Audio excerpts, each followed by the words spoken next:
selain itu juga teman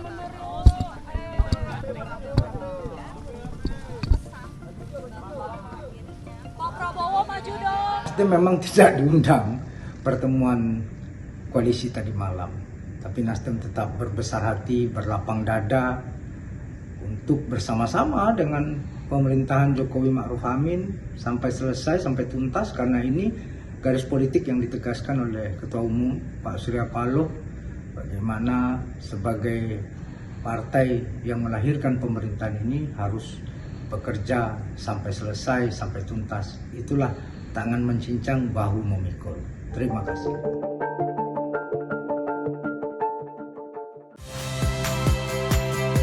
Saya Priska Clarissa. Saksikan program-program Kompas TV melalui siaran digital, pay TV, dan media streaming lainnya.